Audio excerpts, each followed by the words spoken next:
Bienvenue à tous et à toutes, soyez les bienvenus sur Global Africa Télé Sud, vous êtes dans Afrofoot. Au menu, la nouvelle vague de coachs ivoiriens avec Yaya et Kolo Touré, Guy Demel et Mers Fayet. On en parle dans quelques instants. Les 400 passes décisives de Lionel Messi, le choc Lyon-Paris Saint-Germain en Ligue 1 et la relance du projet africain de l'Olympique lyonnais après Dakar, direction Tanger au Maroc. Place ensuite au foot panorama avec Alex, la Tanzanie qui se sépare de son sélectionneur à quelques semaines seulement de la CAN. Ibrahima Mbaye et Mamadou Sarr qui choisissent le Sénégal. Le sélectionneur Regragui confiant avant la CAN avec Hakimi et le top 10 des joueurs africains les mieux payés au monde. Dans le foot à plat, le grand débat de la semaine. On va évoquer forcément les demi-finales qui arrivent. Barrage mondial 2026, zone Afrique, Nigeria, Gabon, Cameroun, RDC. Quel drapeau africain flottera? Ensuite, on va faire intervenir deux de nos confrères du côté du Nigeria et aussi du côté du Cameroun pour se mêler au débat. On enchaîne avec Tu préfères la séquence ludique de Lucas Dru où les chroniqueurs doivent trancher entre deux défenseurs, Chancel Mbemba ou Naïf Aguerd. On en parle également. Et pour terminer, le bureau des pronostics, vous l'aurez deviné, ce sont les demi-finales de ces barrages. Cameroun, RDC, Nigeria, Gabon, jeudi 13 novembre auront donc lieu ces deux rencontres et puis la finale aura lieu le dimanche 16. Afrofoot, bienvenue. On commence tout de suite avec, comme je disais tantôt, l'homme tant désiré. Salut, comment ça va? Ça va très bien. Bien la forme? Oui, la forme. Et en plus, ce plateau prestigieux aujourd'hui. Petit col roulé, tout ça? Ouais, bah oui, il faut se mettre justement... Salut Alex. Salut Malik. Bien? Ouais, tranquille. Beaucoup d'infos en foot panorama. Beaucoup d'infos comme d'habitude et puis j'ai hâte de vous les partager. On va parler argent aussi. On va parler un petit peu argent. Bon, ça, je suis content. Lucas Dru, le retour. Le retour. Avec le brassard de capitaine. J'ai repris mon siège de titulaire. Très heureux d'être là. Ah, c'est quoi? T'avais une pubalgie? T'avais quoi? Bien sûr. Ça s'est vite remis, tu vois. Et puis, on a avec nous notre ami Distel Zola, ex-international congolais. Ça va? Ouais, enchanté Malik. Très content d'être là sur le plateau.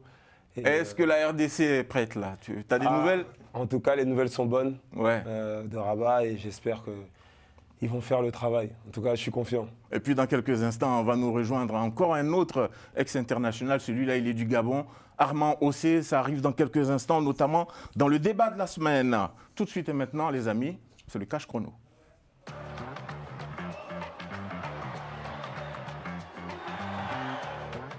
Le Cash Chrono, on va commencer avec toi, mon cher Désiré. Tu veux nous parler de Yaya, Kolo, Nko? Oui, justement, je vais mettre la lumière sur les coachs ivoiriens, les anciens joueurs qui maintenant deviennent entraîneurs. On a Mers Fayet qui est tout d'abord sélectionneur de la Côte d'Ivoire. On a Kolo Touré qui est l'assistant de Guardiola City. On a Yaya Touré qui est adjoint du sélectionneur de l'Arabie Saoudite Hervé Renard. Et on a Guy Demel qui est l'adjoint justement à la sélection ivoirienne de Mers Fayet. Alors moi, ce que je voulais souligner, c'est que dans leur parcours, ça travaille lentement mais sûrement. C'est-à-dire qu'en fait, étape par étape, on passe par l'apprentissage, la compétence, l'expérience, la crédibilité et peut-être par la suite l'exportation. Par exemple, j'ai Kolo Touré qui est aux côtés d'un des plus grands entraîneurs de l'histoire, donc Guardiola. Quand on voit ce que propose Mikel Arteta avec Arsenal, Enzo Maresca avec Chelsea, on ne peut que se dire que Kolo Touré va lui aussi beaucoup apprendre à acquérir un savoir-faire qui va faire en sorte justement que par la suite, peut-être qu'il va avoir aussi une opportunité intéressante pour entraîner une équipe compétitive. Yaya Touré aussi a fait sa formation à Tottenham avant d'être justement l'adjoint d'Hervé Renard en Arabie Saoudite. Et là, il y a Guy Demel qui apprend aux côtés d'Mers Fayet. Et enfin, Mers Fayet, on connaît son parcours. Il est arrivé en pleine CAN, même s'il était déjà l'adjoint de Jean-Luc Gasset. Et il a redressé et repris en main justement la sélection ivoirienne jusqu'à les mener jusqu'à la victoire finale. Et aujourd'hui, on voit que c'est une équipe solide, compétitive. Et j'ai aimé l'interview qu'il a accordée à Canal+, où il a affiché ses ambitions. Il a dit clairement que lui, son objectif, c'est de remporter la CAN donc 2025 au Maroc et d'être quart de finaliste de la prochaine Coupe du Monde. Donc voilà, c'était à souligner. Un bon travail de la part des coachs anciens joueurs ivoiriens. Et j'espère que justement, ça va inspirer d'autres sélections. Distel Zola, toi, ancien joueur, ça t'évoque quoi? Ça m'évoque vraiment, c'est une très bonne prise d'initiative de la part de tous ces anciens Ivoiriens. Parce que pour ceux que tu as cités, je peux rajouter aussi Abdoulaye Meïté qui est chez les jeunes, Gervinho. Donc ils ont vraiment, y a vraiment un processus qui se met en place pour ces anciens joueurs, en fait, donner à la jeunesse, à ces jeunes ce qu'ils ont appris. Donc c'est bien et j'espère que nous aussi au Congo, on va s'en inspirer afin de développer aussi les... Commencer par toi. jeunes. Oui, je suis en train de passer mes diplômes là, Voilà. petit à petit. Et c'est vrai que l'an passé, avec Vita Club, en tant que manager aussi, j'ai beaucoup appris. Donc petit à petit, on arrive. Mais c'est quoi tes ambitions en définitive? Mes ambitions, Une fois le diplôme bah, dans la j'aimerais, poche. moi j'aimerais être vraiment un élément important dans le sport au Congo. Après, sous quel chapeau, je ne sais pas, coach, à la direction, mais vraiment apporter ma plus-value au sport. À suivre donc. Ouais. Allez, on va basculer avec toi, mon cher Alex. On va parler du roi, Lionel Messi. Le roi, le GOAT, Lionel Messi, qui il y a 2 jours maintenant contre Nashville, a réalisé sa 400e passe décisive. Donc franchement, c'est absolument incroyable. J'ai les chiffres sous les yeux. 1133 matchs, 894 buts et donc maintenant 400 passes décisives. Donc le meilleur passeur de l'histoire. Il fait mieux que quiconque. Il peut jouer un peu partout, comme on l'a dit. Donc voilà, rien de plus à rajouter à part vraiment un chapeau bas pour Lionel Messi. Et il continue toujours de nous enchanter, même de l'autre côté de l'Atlantique. J'ai envie comment dire ça, de faire une petite digression en te posant la question suivante. Messi qui gagnerait la prochaine Coupe du Monde, tu penses qu'il serait bien positionné pour remporter encore une fois un nouveau Ballon d'Or, bien qu'il joue de l'autre côté, du côté des États-Unis notamment? Mon cher Lucas. C'est assez épineux parce que, comme il l'a dit, c'est contre Nashville qu'il l'a fait. Non, mais justement, je t'ai parlé de la Coupe du Monde derrière. Mais il a 37 ans. Il a 37 ans. Mais non, mais s'il gagne la Coupe du Monde et S'il qu'il gagne est la Coupe du Monde, en décisif. tout cas, s'il est vraiment, comment dire, s'il est partie prenante et même un des principaux belligérants de la victoire Argentine en Coupe du Monde, forcément, son nom va revenir en boucle. Il sera parmi les favoris en tout cas. De toute façon, son dernier sacre en 2023. 23, oui. C'est quasiment uniquement la Coupe du Monde 2022 qui lui fait gagner son sacre parce qu'il est C'était pas... élimination en 8e de finale avec le PSG. Il est assez même médiocre, on pourrait le dire, avec l'équipe parisienne. Même si sa deuxième saison est mieux que la première, c'est pas le niveau qu'on attend d'un Ballon d'Or. Il n'est pas médiocre, hein, attention. Sa première saison, elle est De médiocre. toute façon, il n'a pas besoin pas besoin de briller avec le club. À partir du moment où il brille déjà avec sa sélection, on va lui donner le Ballon d'Or. De toute façon, non, mais attends, surtout s'il est Lucas, décisif. Lucas, je vais fini, t'aiguiller ce sur ton temps-là. propos. Il a fait 50 matchs en 2025 avec l'Inter Miami, 44 buts et 21 Peu passes. importe, c'est avec l'Inter Miami. Moi, Oui, je mais considère enfin, pas... Inter Miami et sélection, c'est les deux. D'accord. Mais donc, tu vois, c'est Qui quand sont même- les adversaires? c'est quand même Nashville, incroyable. il a dit. Parce que même avec la Bah sélection, non, mais tu peu affrontes qui importe. au final? Peu importe, le gars, il est plus que décisif encore à 37 ans. Non, mais c'est vrai, ce que vient de dire Désiré est juste aussi, c'est-à-dire que même en qualification, l'Argentine, c'est un Brésil en perte de vitesse qui vont jouer, c'est la Bolivie, etc., etc. Tu vois, même ils sont 6 ou 7 qualifiés sur 10 personnes. Faut jamais En fait, cracher. j'étais bien Il précisé n'y a pas d'adversité. au mondial. Au mondial, Mais depuis, tu veux pas entendre parler Écoute, du mondial. Je t'ai parlé s'il du mondial. brille au mondial, il sera dans les favoris au Ballon d'Or. C'est bon, ça. Voilà. On dirait que t'es pas trop pro Messi. Hein. Mais après, on est passé dans une nouvelle ère, maintenant l'ère Ça- de Mbappé, Yamal. Donc c'est vrai qu'à choisir, À condition qu'il gagne le Ballon d'Or, ceux que tu as cités. c'est Le vrai. mondial, je veux dire. c'est vrai, Ouais. c'est vrai. Allez, on va continuer, les amis, cette fois-ci. Pour hein. Alvarez, alors. Hier, je ne sais pas si vous avez regardé hein, le choc de la Ligue 1, hein, l'Olympique lyonnais face au Paris Saint-Germain. On avait justement notre envoyé spécial, Léo Hachi, du côté du Groupama Stadium. Il n'a pas pu être là aujourd'hui. Hein. Je vais vous lire donc son compte rendu donc de Léo. Donc il me dit, hein, pour le sommet de cette 12e journée, donc Télé Sud forcément était du côté du Groupama Stadium de Lyon. Une rencontre de gala disputée dans une ambiance folle, chaude, un stade à guichet fermé, vu des tribunes. L'Olympique lyonnais a réalisé un bon match, un très bon match, surtout au vu des moyens qualitatifs et quantitatifs. Le Paris Saint-Germain a été décevant, donc selon notre ami Léo, mais a pu compter notamment sur des erreurs lyonnaises pour s'imposer. En direct du stade, difficile d'évoquer les faits arbitraux car pas de ralenti. Mais une fois revus, difficile de dire que ces faits n'ont pas pesé dans la balance. Ce sont des faits de jeu, mais des faits de jeu qui se répètent. L'Olympique lyonnais en souffre énormément depuis le début de la saison. Donc c'est ce que nous rapporte notre ami Léo, donc depuis le Groupama Stadium Léo que nous saluons. Est-ce que vous êtes d'accord justement avec ce compte-rendu? Sacha, tu as vu le match hier? J'ai vu des extraits, j'ai pas pu regarder le match. Donc toi, on va te mettre en parenthèse. Mais Alex, tu as vu l'entièreté du match, mon cher Alex? Je regardais le FC Barcelone, donc j'ai pas vu. Toi aussi, tu as pas vu le match? Bon, tu as regardé Remontada. juste des extraits aussi. Non, j'ai regardé des extraits, mais là, une chose est sûre. Je veux pas qu'on fasse des débats pendant 1000 ans sur l'arbitrage, mais c'est vrai que l'arbitrage. Mais tu en fais français- quand même. Mais parce qu'il faut mentionner, comme il a dit, ce sont des faits. Tu ce sont des faits, et malheureusement des faits qui pèsent sur la rencontre. Et je peux comprendre aussi la frustration des Lyonnais, parce qu'ils ont quand même fait un match de bonhomme, on va dire, contre le PSG. Et malheureusement, ça pèse sur la balance au final. Tu te prends un but à la dernière minute, c'est toujours compliqué, quoi.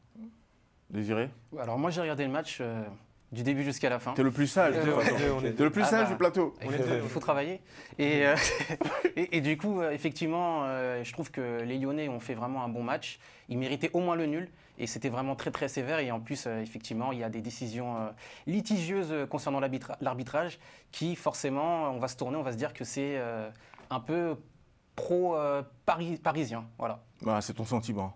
Lucas? Il ne peut pas dire ça, Lucas, ça c'est sûr. Si, je l'ai dit tout à l'heure, de toute façon. Je dis non, qu'effectivement, les faits de jeu, déjà, c'est forcément important parce que c'est des faits qui changent le match, en fait. Donc, on ne peut pas dire que c'est des faits de jeu, c'est des petits, c'est des tournants du match, en fait. Donc, évidemment que ces faits de jeu sont importants. En soi, ce que j'ai dit, c'est que je trouvais que sur l'action, Vitinha récupère le ballon. Sur le deuxième but, il n'y a pas faute. Mais effectivement, sur les pénaltys, c'est discutable. Et de toute façon, à la place d'un supporter lyonnais, vu que l'équipe a été très courageuse et qu'elle finit sur une défaite, je pense que j'aurais été déçu aussi. Donc je comprends toute la frustration de notre collègue Léo. Donc tu es en train de dire que Léo supporte Lyon? Non. Ah bon, voilà, ça on ne sait pas. Ça, c'est un scoop. Il est parti justement travailler, n'est-ce pas? On reste avec toi, mon cher Lucas, et on reste aussi avec l'Olympique lyonnais. Oui, on l'a souligné plusieurs fois dans Afrofoot que notamment la qualité de la formation au Maroc est en plein boom, en pleine expansion. On pense aux infrastructures, on pense à la qualité de la formation. Et là, du coup, il y a un nouveau partenariat stratégique qui vient d'être noué entre l'Itihad de Tanger et l'Olympique lyonnais. Donc depuis 10 ans, Lyon, ils avaient un partenaire privilégié avec le Sacré-Cœur de Dakar qui vient de prendre fin. Et du coup, pour continuer leur ancrage stratégique en Afrique, l'Olympique lyonnais a choisi l'Itihad de Tanger. C'est loin d'être donc le partenariat avec Dakar prend fin. Et pour les 3 prochaines années, il bascule avec l'Itihad de Rabat. Et en fait, donc on peut comprendre aisément pourquoi l'Olympique lyonnais a fait ça. Comme je disais, la formation et tout le foot globalement professionnel au Maroc en pleine expansion. Le fait que ça leur donne un peu une base pour à la fois repérer et recruter les meilleurs talents africains et les faire évoluer aussi si besoin, parce que la D1 marocaine est à un bon niveau aussi, donc ce sera toujours mieux que les envoyer en équipe réserve ou en National 3. Et donc on peut comprendre que l'Olympique lyonnais agit sur l'avenir aussi, puisqu'on sait que du coup le Maroc vient d'accueillir la Coupe du Monde U20, qui vont accueillir la CAN, qui vont aussi accueillir la Coupe du Monde 2030. Donc voilà, c'est un partenariat stratégique que je trouve assez ambitieux, assez intelligent de la part de l'Olympique lyonnais. Et là aussi, on va regarder ça de très très très près. Tout de suite et maintenant, les amis, Foot Panorama.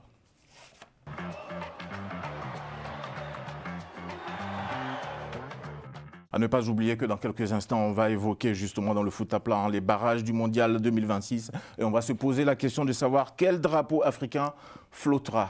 Tout de suite, mon champion Alexa.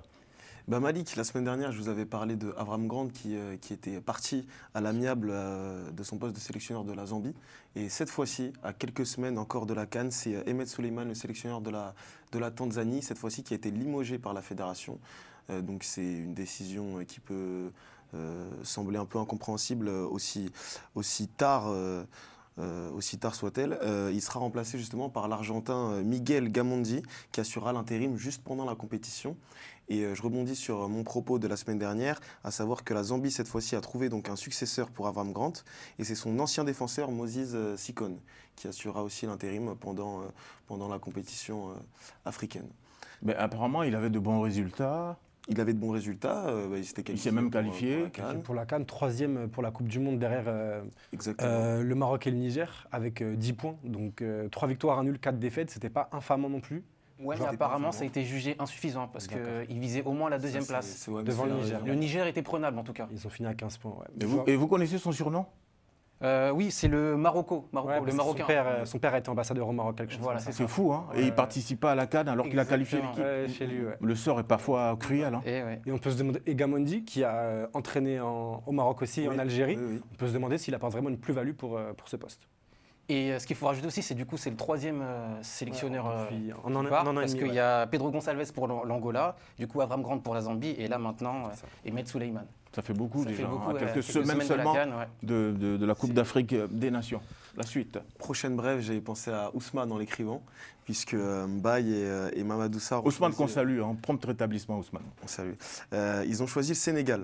Les deux espoirs ont été appelés par Pape Thio pour les 2 matchs amicaux du Sénégal contre le Brésil et contre le Kenya. On en parlait il y a quelques semaines justement du Maroc qui travaille très bien, qui qui sécurise ces binationaux tout jeunes. Donc là, je trouve que c'est une très bonne chose pour le Sénégal de sécuriser deux talents comme Mbaye et Mamadou Sarr. Peut-être vous avez quelque chose à dire sur ça. Moi, j'ai quelque chose à rajouter effectivement par rapport à Mamadou Sarr, c'est que ce qui est intéressant, c'est que Moussa Niakhaté, qui a joué du coup hier avec Lyon contre le Paris Saint-Germain, a joué un rôle essentiel justement. Il a joué un rôle d'intermédiaire entre la sélection sénégalaise et le joueur en lui-même pour le convaincre justement de rejoindre les rangs du Sénégal. Parce que, je ne sais pas si vous avez fait attention, il y a 2 semaines, quand c'était la liste des Golden Boys, et parmi les nommés, il y avait Mamadou Sarr et il était identifié comme un Français. Alors qu'il avait déjà été appelé lors d'une précédente liste, mais comme il était blessé, c'est pour ça qu'il n'a pas pu effectuer ses premiers pas aux côtés du Sénégal. Mais il faut dire aussi que la FFF a fait un forcing ces dernières semaines pour éviter qu'il... La Fédération française de football. Exactement, et que du coup, il a quand même choisi le Sénégal. C'est quand même un choix fort. On disait maintenant, c'est des joueurs qui sont... C'est des matchs amicaux, on sait que c'est pas... C'est pas définitif. C'est pas officiel, donc c'est un du coup, premier pas. Il va y avoir très rapidement des compétitions internationales qui vont du coup sécuriser les joueurs en question. Il y a la CAN déjà. Il y a la CAN, bien sûr. C'est à la CAN puis à la Coupe du Monde que je faisais référence. Mais on peut dire du coup que Mamadou Sarr, c'est quand même une grosse prise. C'est un joueur qui est titulaire à Strasbourg, c'est déjà un cadre. On voit tout son talent, il saute aux yeux. Il appartient toujours à Chelsea d'ailleurs. Exactement. Alors Ibrahim Mbaye, il a vraiment 17 ans. Au PSG, il a du mal. On a du mal à voir ce qu'il pourrait apporter même à un collectif sénégalais qui est quand même très performant pour le moment. Mais pour Sarr, en tout cas, pour moi, c'est une super nouvelle pour l'avenir de la défense. Je rajouterais que le Sénégal aussi emploie les méthodes que les sélections européennes font, c'est-à-dire que même si Ibrahim Mbaye, pour l'instant, ils n'en ont pas besoin, mais au moins le faire même sélectionner pour la CAN, pour le verrouiller, et comme ça, après, il ne pourra plus aller dans une autre sélection. Oui, pourquoi les autres pourraient faire telle chose et pas les Africains? Donc voilà. Disent-elles? Non, moi, je suis très content de leur choix parce que dès maintenant, ils se positionnent et ils sont dans un projet. Je pense qu'ils rentrent dans le projet du Sénégal. Et on a l'impression que c'est le choix du cœur. C'est ça qui est intéressant. C'est le choix du cœur, exactement. Et ils rentrent vraiment dans un gros projet. Le Sénégal, ils sont invaincus, ça fait, je pense... 26 matchs. 26 matchs invaincus, il y a une dynamique, il y a un coach, il y a aussi des joueurs cadres à l'intérieur qui sont là pour sécuriser. Donc je pense qu'ils n'arrivent pas en terre inconnue. Et puis, est-ce que vous savez que Mamadou Sarr, son père était c'est ce que j'allais rajouter. un international sénégalais aussi? Fameux numéro 3, je crois, du Sénégal à ce moment-là. Et je crois qu'il fait partie de la fameuse épopée du Sénégal en 2002. Voilà, en 2002, quand ils sont quart de finaliste à la Coupe du Monde. Comme quoi, parcours à Mamadou.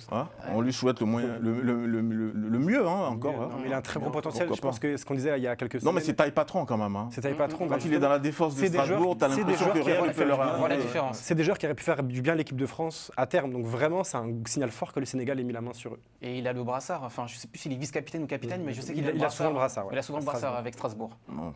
Achraf Hakimi à la CAN, le sélectionneur Regragui, confiant. Alors là, c'est pour les Marocains, souffler un petit peu, respirer, parce que Walid Regragui, il s'est assuré, enfin il est plutôt, on va dire, optimiste quant à la présence du Marocain Achraf Hakimi à la prochaine CAN. On se souvient Achraf Hakimi qui était sorti sur blessure contre le Bayern Munich. Ça a tremblé un peu partout au Maroc parce qu'on l'avait vu avec une botte à la fin du match. Donc là, Walid Regragui, il a appelé à être optimiste concernant la présence de son international. Donc on peut supposer qu'ils se sont appelés à la CAN, entre-temps, et que Achraf Hakimi l'a rassuré. Il a même dit que la sélection marocaine a de très bons médecins, voilà, il a vanté comme les médecins du Paris Saint-Germain. Donc ça veut dire qu'Hakimi, il est dans de bonnes mains. Aussi bien en sélection qu'en club. Nous, autour du plateau, je pense qu'on est tous d'accord, c'est tout ce qu'on souhaite, qu'Achraf Hakimi soit en forme. Oui, on a besoin des stars. On a besoin des stars, on a besoin des bons joueurs, et même pour lui, on sait que c'est une compétition très importante. Voilà. Est-ce qu'on y croit vraiment? Toi, ça t'interroge, ça te pose question? En fait, je comprends, c'est la star de l'équipe nationale, en plus la compétition se déroule à domicile, mais est-ce qu'il faut justement précipiter son retour?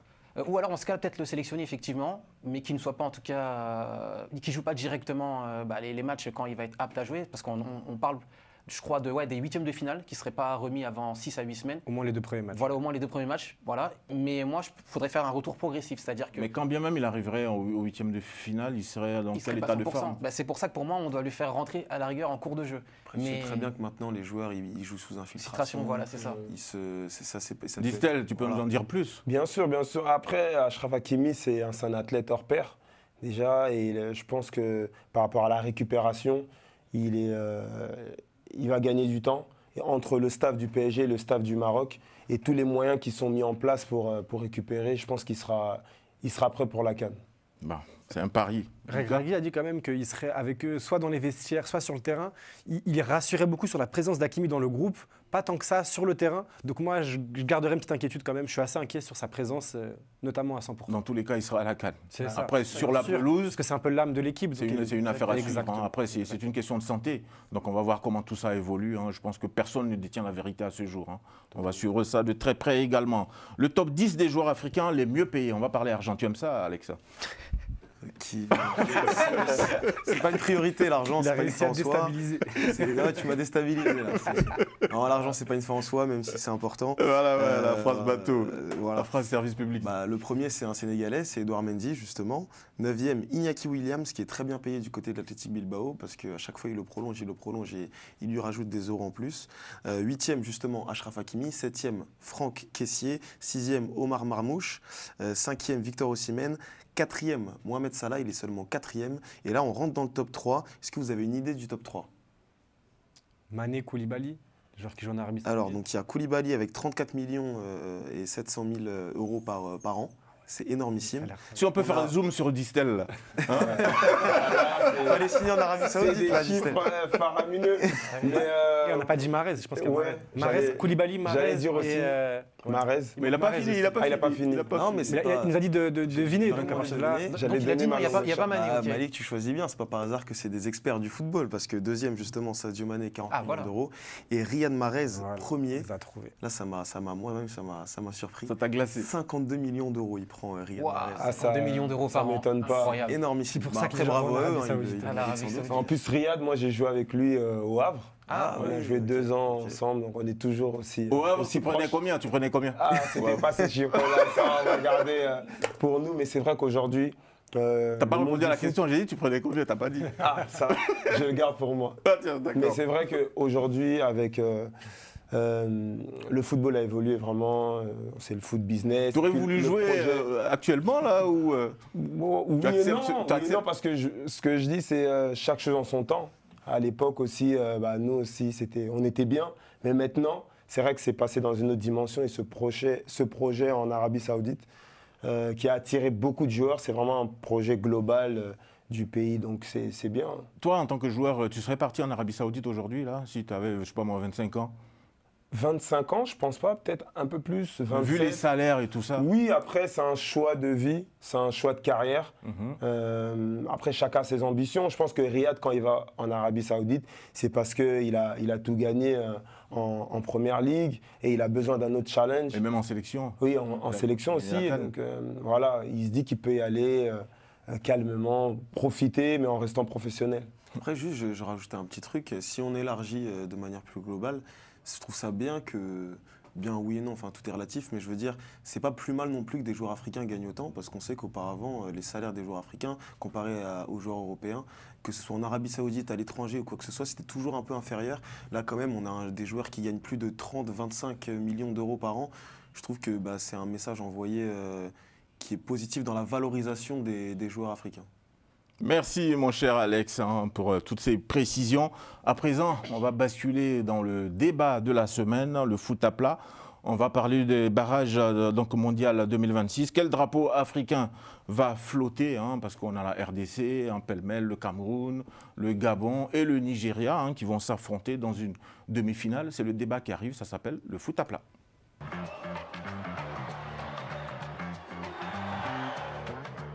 Et pour ce débat, justement, on va recevoir notre ami Armand Ossé, international gabonais. Salut Armand. Salut Malik. Ça va, la forme? Très bien, je suis Alors, en pleine bourre là. En pleine bourre. On aurait dit que tu es sur le terrain là déjà. Ah ben oui, je suis sur le terrain partout, Alors, dans ma tête. comment ils se portent les joueurs du Gabon là actuellement là? Moi je pense qu'ils se portent très très bien, hein. Il y a une très très bonne ambiance, une bonne atmosphère. Le coach il est confiant, je pense que le peuple gabonais est totalement confiant aussi. Et pour la RDC aussi, Oui, non. face au Cameroun? Ouais, non, confiant. L'équipe se porte bien. J'ai pu discuter avec Chancel aujourd'hui. Donc, non, tous les voyants sont au vert pour prendre cette qualification. Justement, on va commencer par toi. Cameroun, RDC, dans l'ordre. C'est le premier cité, meilleur classement FIFA, qui arrive en premier. Donc le Cameroun face à la RDC. Quels sont les atouts aujourd'hui de cette équipe de la RDC qui pourrait contrarier, voire battre, éliminer le Cameroun, mon cher Distel? Bon, déjà dans cette campagne de qualif, on a terminé deuxième avec 22 points. Le Cameroun a terminé deuxième avec 19 points. Donc on a fait une très bonne campagne. Malheureusement, contre le Sénégal, on a perdu ce match décisif à Kinshasa. Maintenant, il y a une colonne vertébrale qui s'est installée avec Chancel derrière. On a Moutoussamy au milieu et Bakambu. Tout ça avec la nouvelle génération qui vient, les jeunes Sadiki. Donc je pense qu'on a toutes nos chances. Ce qui est bien, c'est que c'est un match à élimination directe. C'est terrain neutre. Donc là aussi, on arrive dans une période de l'année, de la saison où les joueurs sont en pleine forme parce qu'ils enchaînent avec leur club. Donc tout est ouvert pour voir du spectacle. Pour voir du spectacle, Ouais. mais donc c'est aussi ouvert aussi pour l'adversaire. Non, bien Que sûr. tout le monde est en pleine bourre, hein, en plein dans la saison. Donc ça Exactement. va être un match très disputé, hein, d'autant qu'au bout, il y a quand même une qualification, en tout cas qui se dessine pour le prochain mondial. Mon cher Lucas, comment est-ce que tu vois cette rencontre avec le recul, avec la distance? On en avait Parce que déjà- notre ami Distel, hein, c'est un RDC Oui, bien sûr, bien pur sûr. sang, ex-international congolais. Et toi, justement, avec le recul que tu as, Bah, ça fait depuis qu'en fait on a connu les qualifiés, qu'on a parlé un petit peu. Moi j'ai dit que je voyais déjà le Congo comme favori, non pas par rapport au nom, mais par rapport à la cohérence. C'est-à-dire qu'on voit l'instabilité qu'il y a au Cameroun autour du sélectionneur Brice. On sait qu'il y a un conflit ouvert entre la fédération et le ministère des Sports, avec un peu l'équipe, tous les professionnels qui sont un peu au milieu de tout ça. Et en tout cas, le contexte m'a l'air plus sain au Congo. Et comme ça a été dit par Distel, il y a une colonne vertébrale aujourd'hui au Congo. L'équipe elle commence à plaire. On parlait du Maroc qui arrive à attirer des binationaux. Tu parlais de Sadiki, c'est le cas, etc. Donc moi, je vois plus de cohérence du côté du Congo et c'est pour ça que je pense que le Congo peut se qualifier à toutes ses chances. mais le Cameroun, il est jamais aussi fort que quand il est dos au mur. Hein. C'est Mon cher reconnu, ça. Ossé. Oui. C'est reconnu. Hein. Oui. Le Et toi, Cameroun. tu dis quoi par rapport à ça? Moi, je pense Par que rapport à cette opposition le Cameroun s'est toujours sorti de ce type de situation. Le Cameroun a toujours été performant quand justement il est dos au mur. Et je pense que je pense que ça les galvanise. Quand on dit impossible n'est pas camerounais, c'est pas pour rien. Donc il y a une question de mental. Et je peux vous dire, ça va pas être facile pour le Congo. Désiré? Alors moi déjà, comme l'a dit Lucas si justement, ce qui se passe à l'extérieur avec le Cameroun, on ne sait même pas exactement si la liste elle est officielle ou pas. Enfin, on n'a rien vu sur le... Ah oui, la préparation, On peut le dire, on peut le dire. comment voulez-vous Les joueurs ont préparer... commencé à arriver hein, au Voilà, fur et à c'est mesure. ça. C'est-à-dire que là maintenant il y a du une côté liste du Maroc. de ceux qui sont arrivés et d'une liste de ceux qui sont attendus. Ouais. Normalement, on devrait avoir une liste officielle. Il y avait ceux qui étaient à l'aéroport et qui arrivaient vraiment sur Voilà. le coup et ceux qui arriveront le lendemain. Ouais. Après, ça va s'apparenter à de l'amateurisme. Donc, moi, ce que je ne comprends pas, c'est pourquoi, justement, rien n'est fait dans les règles de façon carrée, quand on a une échéance aussi importante que, justement, un barrage continental. Donc, voilà. Donc, en tout cas... Non, mais pour répondre à ta question, hein, parce que Oui. moi j'ai eu quand même des éléments, des réponses avec certaines sources du côté du Cameroun, justement. Et, il se dit que effectivement le président de la FECAFOOT, hein, Samuel Eto'o, a demandé à ce que Marc Brice, le sélectionneur camerounais, vienne au Cameroun, fasse une conférence de presse et donc donne la liste des joueurs retenus.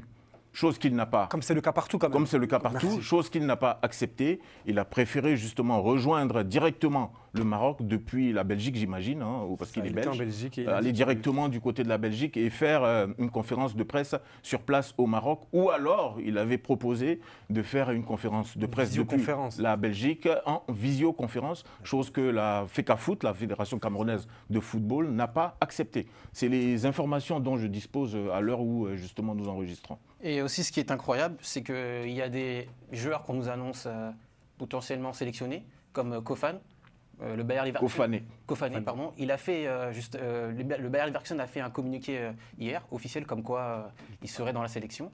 Et la liste non officielle qu'on a aperçue ne figure pas le nom justement de Kofané. C'est une victime collatérale. Et ça je fait pense. 2 fois. Hein, parce qu'on en a parlé il y a un mois, il y avait le même Exactement. problème il y a un mois. Et ensuite, il y a un autre attaquant, N'Gamale, qui justement lui aussi est dans une affaire, on va dire extra-sportive, qui est coincé apparemment en Russie.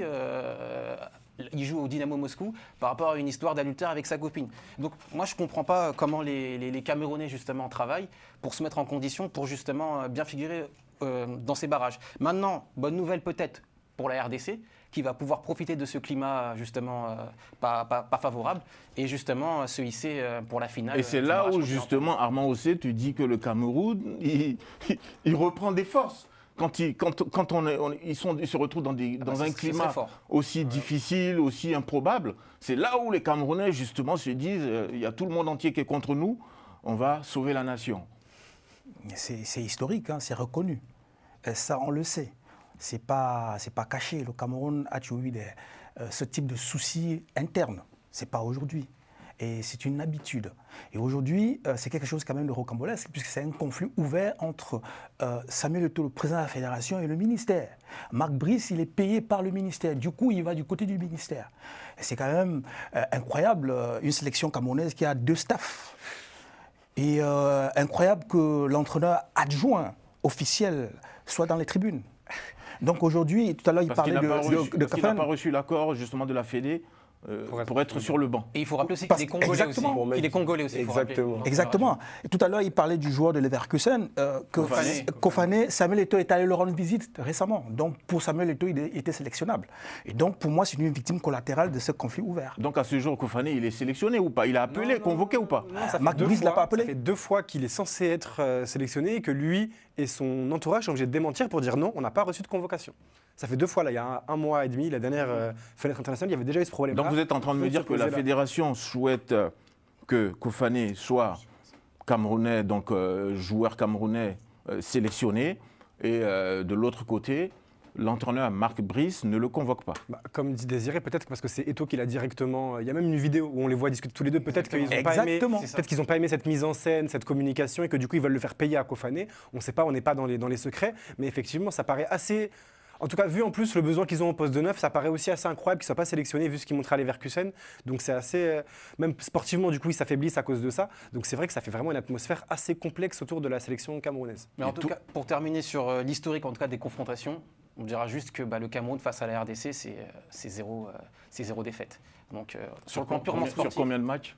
Sur les 11 derniers matchs, les 11 dernières confrontations, parce qu'en fait, eux, je l'ai vu sur le site, ils avaient comptabilisé le match, la seule victoire de la RDC, c'était lors de la CHAN, donc le championnat d'Afrique des Nations, mais ça ne représente pas les équipes officielles. Donc du coup, oui...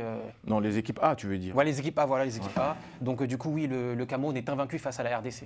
Alors, moi, j'ai perdu. Ça te rassure, ça? Moi, j'ai perdu 2 fois, je pense que je suis dans les statistiques contre le Cameroun. Mais moi, ce qui me rassure, c'est qu'on est sur terrain neutre. Ça, oui. C'est un élément à prendre en considération. Et tout est possible. Et nous, on va rester concentrés, parce que je sais qu'il y a beaucoup de problèmes autour de la sélection camerounaise. Mais voilà, le coup d'envoi, nous, on ne va pas se laisser déconcentrer par tout ça. On va rester focus pour jouer ce match. Mais justement, est-ce qu'il n'y a pas un problème aussi de mental au sein de cette équipe de la RDC? On a vu le match face au Sénégal. Vous meniez 2-0. Non seulement vous faites remonter, comme on dit, quand tu ne peux pas gagner, au moins tu ne perds pas. Mais vous avez réussi à faire l'exploit de vous faire battre, malgré tout, par les Lions de la Teranga. Explication, mon cher Distel. Bon, c'est vrai qu'il y a un peu les souvenirs de la Tunisie. On avait connu ça il y a quelques années. C'est le traumatisme? Ouais, je pense. Bon, après, c'est mental. C'est mental. Et c'est vrai que quand tu mènes 2-0 chez toi, c'est inadmissible de perdre 3-2, surtout dans ce genre de match. Après, tout est possible lors d'un match. Maintenant, ce qui est bien, c'est que ça a élimination directe. Et le coach et le staff sont vraiment prêts pour mettre une équipe, en tout cas, compétitive pour remporter ce match. Justement, mon cher Romain, à la réalisation, si tu permets, est-ce qu'il est possible qu'on écoute l'intervention du journaliste camerounais, M. Ndeke Lawrence? Je crois que ce barrage représente tout pour le peuple camerounais. C'est une opportunité de se racheter. Vous savez, lorsqu'on a joué des Coupes du Monde où l'Afrique avait 3 places, 2 places, 5 places, le Cameroun s'est toujours qualifié et on ne comprend pas que l'Afrique a 9 places et le Cameroun ne fait pas partie des 9 qualifiés. Donc ce barrage est une dernière chance et le peuple tout entier regarde cette équipe nationale parce qu'on sait toujours, les politiques se sont toujours inspirés des Lions indomptables comme élément de facteur de l'unisson, d'engagement, d'espoir pour le peuple camerounais. Donc une victoire à ce barrage-là va pouvoir essayer aussi de baisser la tension politique actuelle au niveau du Cameroun. Vous savez, on est en pleine crise post-électorale après l'élection présidentielle. Et là, le peuple a besoin d'un espoir, le peuple a besoin de quelque chose, une victoire de ce barrage pour pouvoir se soulager et pour pouvoir se calmer. Donc, je crois que ces barrages sont vraiment décisifs et on a besoin que les joueurs puissent comprendre l'importance de ce barrage et l'importance de gagner ce différent match. Justement, à la suite des attentes que le peuple camerounais justement attend, si j'ose dire, de son équipe nationale, on a également posé la question à notre confrère Lawrence Ndeke, donc consultant sur la CRTV, la chaîne publique camerounaise. On lui a demandé tout simplement de nous donner, selon lui, les clés pour battre cette équipe de la RDC. On l'écoute. À la RDC, il va falloir d'abord un environnement sain, il va falloir la sérénité au sein de cette équipe des Lions indomptables. Aussi, il va falloir régler le problème de banc de touche, notamment le problème de l'assistant du coach Marc Brice Moununga, le Belge d'origine congolais, qui est l'un des stratèges de cette équipe des Lions indomptables, qui est l'homme qui fait la mise en place générale de cette équipe. Mais pendant les matchs officiels, se retrouve dans les tribunes à cause de la Fédération camerounaise de football qui ne veut pas l'inscrire sur le banc de touche. Donc, tout ça, ce sont des éléments qu'il va falloir régler avant d'affronter la R de Congo. Il va falloir aussi que le Lion essaie de retrouver les fighting spirit. On sait que le Cameroun, c'est une équipe qui a du cœur, qui va à l'abordage. Mais malheureusement, durant les 2 ou 3 derniers matchs, on a vu des joueurs qui jouent avec désinvolture, qui ne s'engagent pas à 100%, qui ne s'engagent pas à fond. Il va falloir faire une sélection des joueurs qui sont prêts à aller au charbon. Et retour sur le terrain du jeu, pour parler proprement du football sur le terrain, il va falloir que les Lions reviennent au classique, un schéma 4-3-3, parce que c'est le schéma 4-3-3 qui réussit le mieux aux Lions indomptables. C'est ce schéma qui donne une certaine stabilité à cette équipe du Cameroun.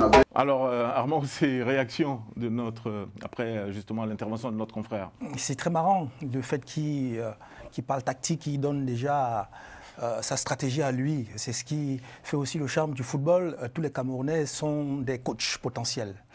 Il part du principe que les résultats antérieurs qui étaient positifs ont été justement gagnés, les matchs en question ont été gagnés avec ce schéma du 4-3-3 et que depuis, les résultats ne sont pas probants en lien avec les changements opérés par Marc Brice. Marc Brice, je pense qu'il reste le maître à bord, il connaît son équipe, il sait les états de forme par rapport à l'adversaire, quelle stratégie il doit utiliser justement pour gagner. L'objectif de ces barrages, c'est de gagner. Je pense que lui, il sait qu'il faut gagner. Donc 4-3-3, 4-4-2 ou 3-5-2, c'est pas important. Ce qui est important, c'est l'animation du jeu. Et généralement, dans la tactique. Je pense qu'il a dit qu'il faut un climat sain, et le climat n'est pas sain du tout. On l'a dit. Ouais. On l'a dit déjà, on ne va pas revenir dessus. Mais moi, je pense que, et je le réaffirme toujours, connaissant bien le Cameroun, dos au mur, ils sont redoutables. Ce n'est plus les mêmes personnes. Et c'est une question de... On dit ça au Cameroun, comment? Il y a un nom, ça s'appelle le Hemley. C'est du mental. Là, ce n'est plus que du football. Et là, tu es en train de faire peur à Distel, là. Non, mais il sait. Il a perdu 2 fois contre le Cameroun. C'était une fois à Yaoundé, au Fandena, et une fois le Lubumbashi. Mais justement, rapidement, parce qu'il va falloir qu'on bascule dans le match de la deuxième demi-finale en Nigeria vs Gabon. Est-ce que ces Camerounais, tu as joué contre eux, est-ce qu'ils font aussi peur dans l'approche mentale de ce type de rencontre? Non, pas forcément, parce que quand on est sur le terrain... on est des hommes, donc sur ça, il n'y a pas de souci. Mais l'analyse de l'envoyé spécial au Cameroun, c'est intéressant parce que j'ai l'impression que le Cameroun aussi, par rapport à tout ce contexte, se met la pression. Donc pour nous aussi, c'est une bonne chose. Qui prennent la pression, nous on reste calme, tranquille et on va faire le travail. À suivre, donc ça va se passer, hein, mon cher Désiré, c'est bien jeudi. Jeudi 13, hein, sous le coup de 17h. C'est à 17h et le prochain il sera à 20h. Et puis le deuxième match, hein, donc à 20h, le deuxième match justement, c'est Nigeria face au Gabon. Et c'est là où tu, justement, deviens intéressant, mon cher Armand Ossé. L'équipe gabonaise, hein, tu l'as dit, hein, à l'entame, hein, se porte assez bien. Mais j'ai plutôt envie qu'on écoute justement notre ami journaliste Maurice Malo, qui nous a accordé aussi une interview, qui nous a fait un état des lieux. Hein, si j'ose dire, de l'équipe nigériane. Mon cher Romain, s'il te plaît, à la réalisation, on va s'écouter Maurice Malo, journaliste nigérien, et on revient juste après avec Armand Ossé du Gabon. Bonjour Malik, bonjour à tout le plateau d'Afrofoot, bonjour à tous les téléspectateurs et toutes les téléspectatrices. Je suis très content d'être parmi vous, très honoré d'être avec vous aujourd'hui pour éclairer un peu ceux qui nous regardent sur les forces en présence côté Nigeria en amont et en marge de ce match, de ce choc face au Gabon. Donc déjà, je pense que le premier atout, il est évident, c'est les joueurs, les forces en présence côté nigériane qui sont assez exceptionnelles, hein, emmenés du coup par sa principale arme, son principal atout, Victor James Osimhen, hein, l'attaquant de Galatasaray. Il est sur une dynamique avec le Nigeria où il est juste trop important pour l'équipe nationale. Avec Nadia Football, on a sorti une petite statistique. Le Nigeria a perdu des points dans tous les matchs où Victor Osimhen n'a pas joué. Et lorsqu'il était remplacé par Eric Schell, notamment je me souviens du match en mars face au Zimbabwe où le Nigeria concède le match nul à la 85e minute. En fait, ce match-là, c'est un match qui était globalement dominé par le Nigeria jusqu'à la 80e minute, le moment où Victor Osimhen sort, et à la 85e minute. Et au moment de sa sortie, en fait, on a l'impression peut-être qu'il y a eu à la lumière que les joueurs devaient suivre n'étaient plus sur le terrain. Et donc, le capitaine, Trostekong, à la 85e minute, fait une bourde qui concède le match nul au Nigeria. J'imagine que vous avez vu ses exploits en Ligue des Champions. Premier match face à Liverpool, 1 but. Deuxième match face à Bodo Glimt, 2 buts. Troisième match face à l'Ajax Amsterdam, à Amsterdam, 3 buts. Ce qui fait de lui, du coup, le meilleur buteur de la Ligue des Champions. 6 buts, excusez-moi, en 3 matchs. 3 matchs joués, 3 trophées d'homme du match. Il est sur une dynamique au plus haut niveau du football mondial, hein. Alors, mon cher Armand Ossé, l'atout majeur de cette équipe nigériane, hein, on le sait tous. C'est Osimhen. Osimhen. Alors, face à Aubameyang, tu dis quoi? Ce que je dis, c'est que Osimhen, tout ce qu'il a dit, c'est réel, hein, c'est factuel. Osimhen est dans une dynamique incroyable. Ce qui me fait beaucoup plus peur, c'est pas forcément que ce soit le buteur, c'est l'impact physique qu'il met. Il est très entraînant pour les autres. Voilà, et il ne lâche pas. Et je pense que le Gabon va pouvoir, si le Gabon doit s'en sortir, c'est gagner le combat physique, parce que ça va être de la première minute à la dernière minute, le combat. Voilà. Le Nigeria part favori. Moi, j'ai recensé un tout petit peu dans l'historique, hein, des confrontations entre les deux nations, c'est-à-dire 9 matchs, il n'y a pas plus beaucoup. Hein. Il y a eu 9 matchs avec une grande faveur pour le Nigeria, 5 victoires, 3 matchs nuls, une seule victoire pour le Gabon, et ça en 1989. Lors des éliminatoires de la Coupe du Monde également. Et la dernière victoire aussi du Nigeria face au Gabon remonte à 2005, c'est vieux.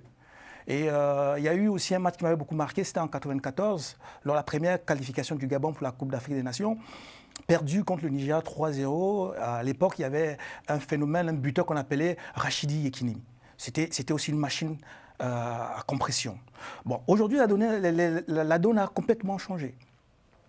Ces deux équipes, quand on regarde les deux parcours, le Nigeria était beaucoup plus en difficulté que le Gabon dans ces qualifications. C'est au dernier moment que le Nigeria, grâce à sa victoire sur le Bénin qui était leader, et de l'autre côté, l'Afrique du Sud qui s'est relancée aussi en gagnant son match, a pris le dessus sur le Bénin et passé pour les barrages. Le Gabon, quant à lui, a laissé passer sa chance en faisant match nul contre la Côte d'Ivoire, match décisif à domicile.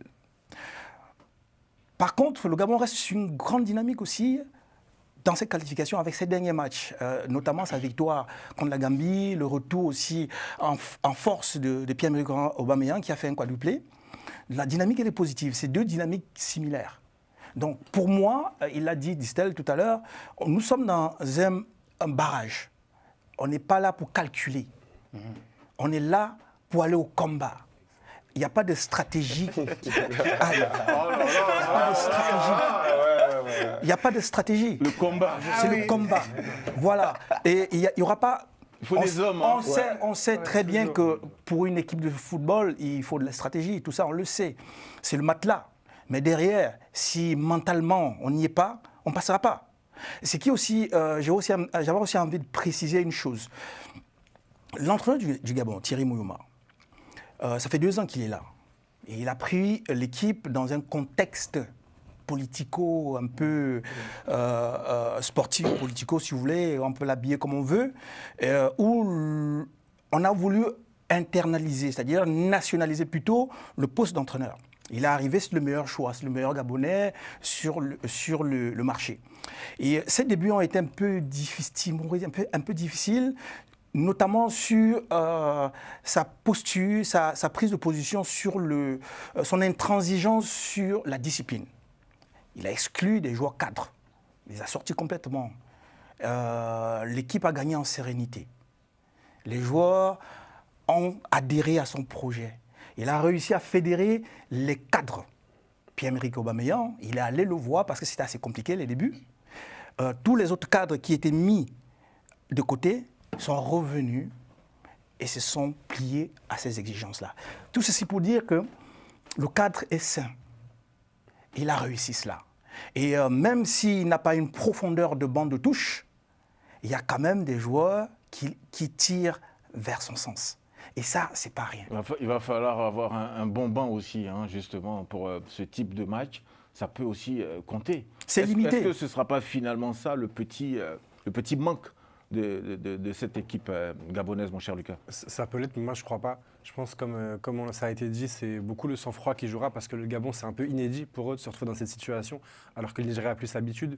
Le Nigeria qui de plus va mieux depuis que Eric Sékou Chel est leur sélectionneur. Je crois que c'est 4 victoires, 2 nuls pour finir les qualifications.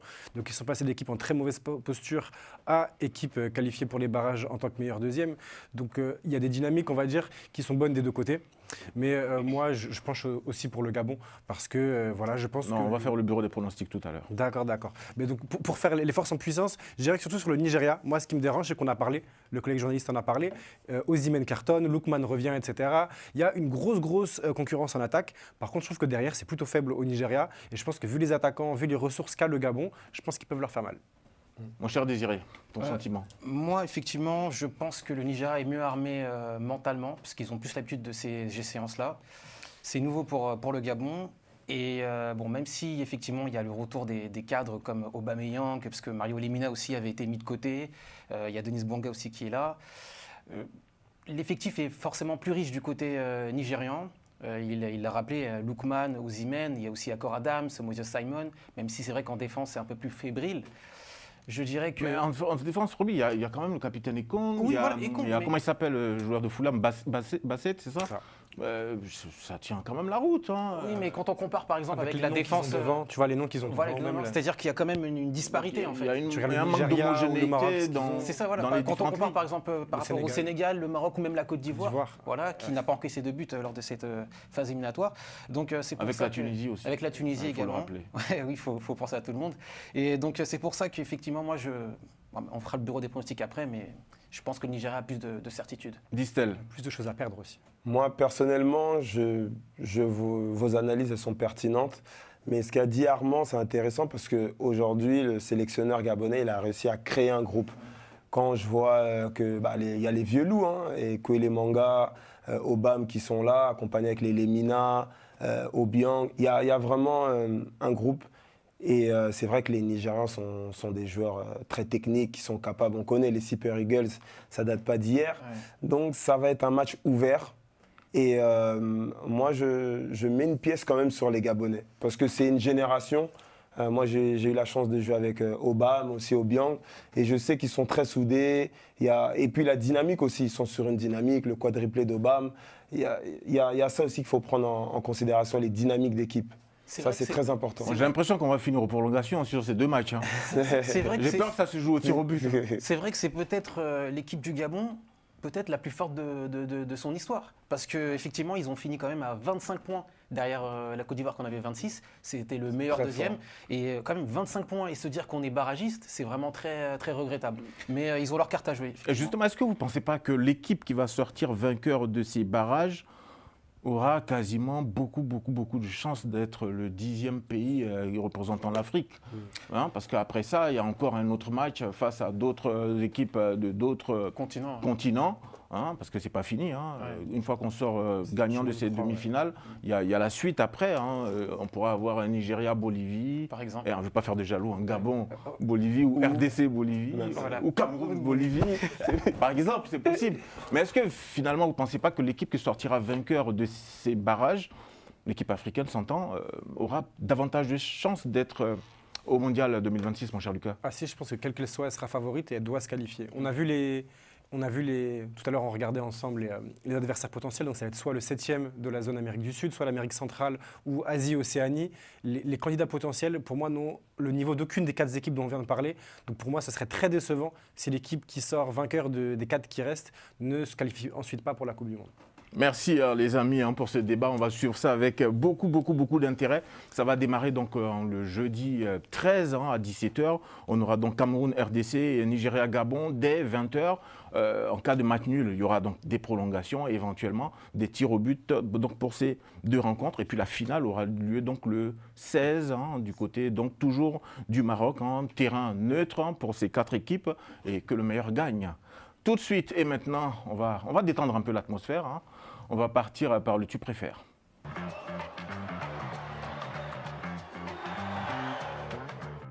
Mon cher Lucas, tu as choisi 2 défenseurs. Oui, et pas n'importe lesquels. 2 des défenseurs africains les plus réguliers, les plus solides et qui en plus sont vraiment des leaders de défense. Donc le Marocain Naïef Aguerd et le Congolais Chancel Mbemba.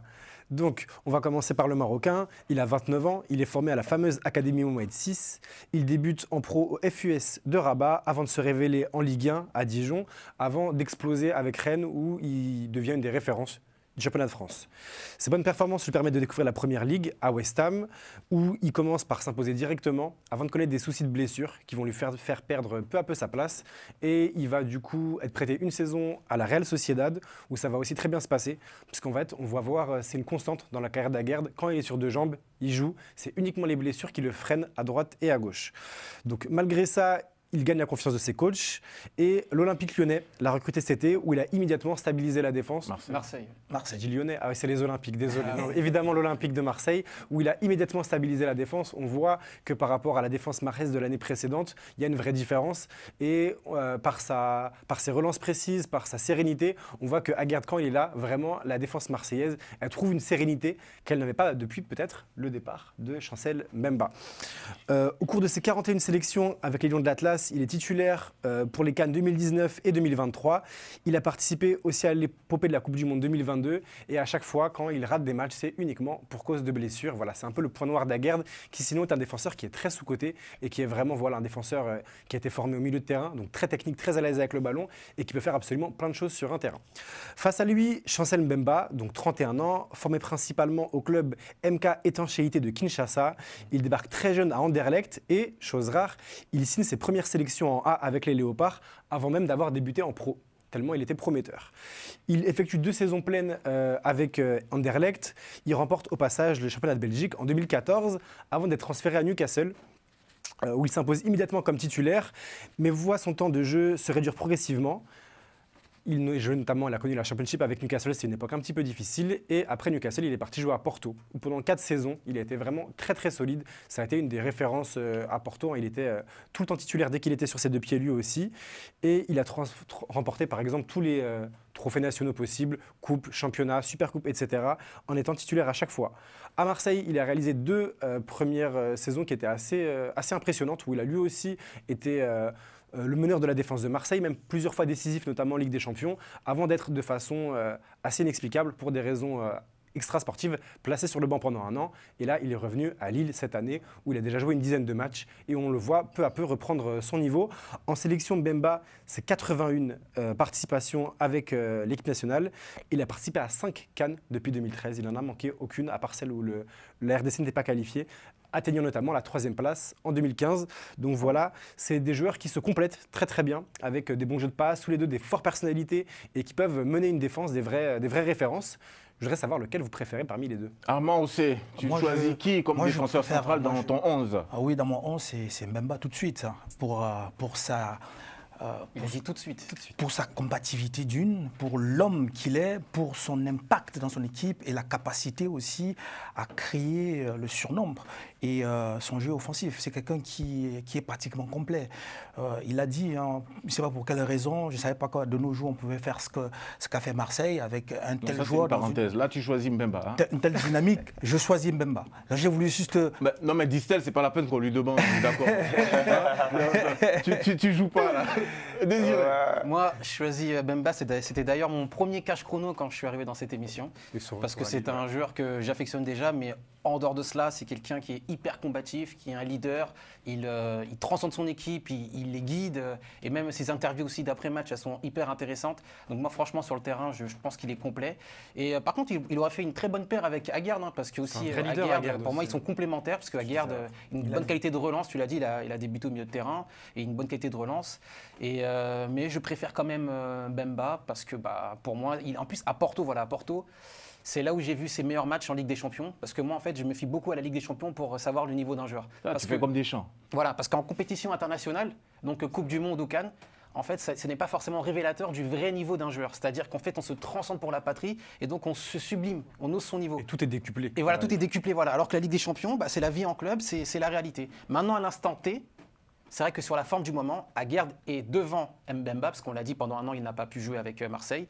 Mais sinon, d'une manière générale, les deux à leur prime, moi, je choisis Mbemba. Distel. Moi, je choisis Chancel. Aguerd. Chancel. Chancel Mbemba. Chancel Mbemba en tant que déjà Congolais. Et puis, c'est un ex-coéquipier, c'est un ami. Et surtout, ce que représente Chancel, en fait, en tant qu'humain, c'est son leadership.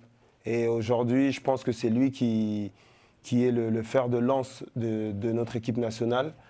Et j'espère vraiment qu'il va nous emmener à la Coupe du Monde. Merci. Justement, tu parles de Coupe du Monde. On va terminer par ça à travers le bureau des pronostics.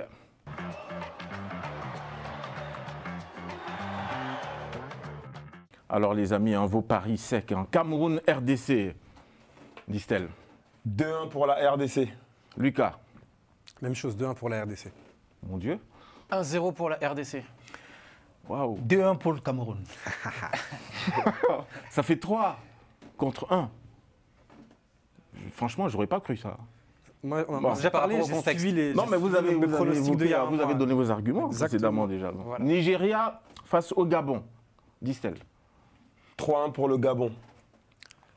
Ouais, non, moi, victoire du Gabon, enfin pas victoire... Qualification du Gabon après prolongation au tir au but, quelque chose de compliqué. Moi, ça va être l'inverse, ça va être 3-1, mais cette fois-ci pour le Nigeria. Pour le Nigeria, ouais. 3-1 pour le Nigeria. Exactement. Moi, je vais suivre Lucas, c'est une bonne prédiction.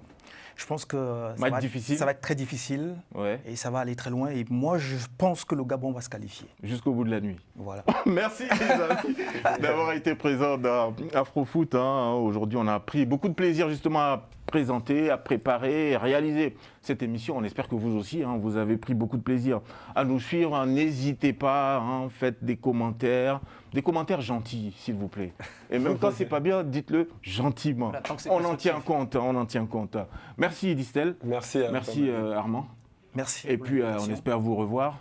Mon cher Désiré, merci beaucoup. Merci à toi. Lucas, merci beaucoup. On va remercier également Mustapha et Romain à la réalisation, ainsi que toute la direction de Global Africa Télé Sud. On se donne rendez-vous lundi prochain pour un autre Afrofoot. Salut.